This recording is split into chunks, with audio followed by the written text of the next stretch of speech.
Akbar. Allahu Akbar. Allahu Akbar. Allahu Akbar. Allahu Akbar.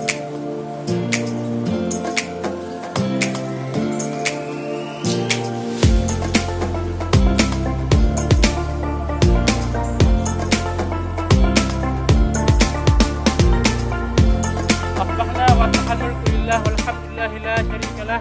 La ilaha illa huwa wa ilaihin nusyur.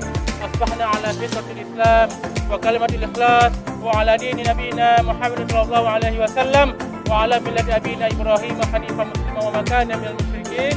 Nahmadullah wa nusallim ala rasulil karim. Amin. Allahu Akbar. Allahu Akbar.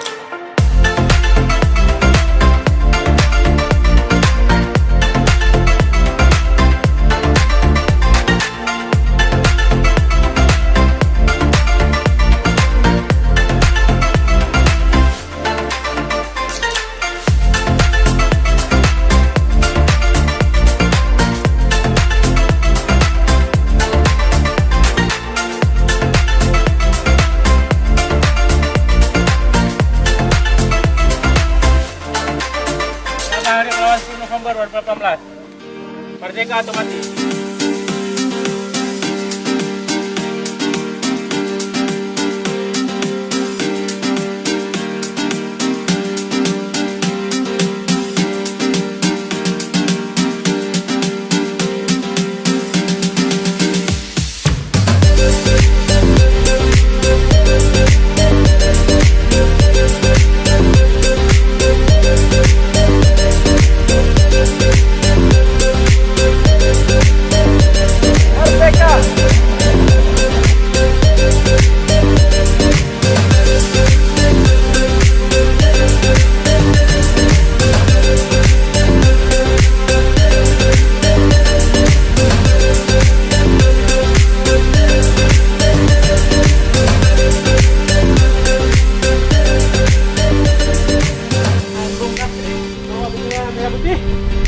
Semangat Hari Pahlawan 10 November.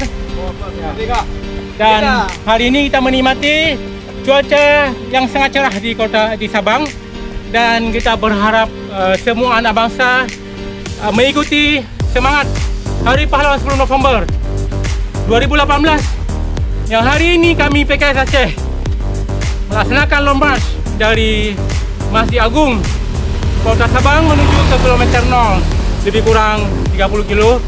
Semua kita komitmen untuk sampai di finish dengan selamat. Tidak ada yang berguguran di tengah jalan. Menuju Indonesia lebih baik di Hari Pahlawan.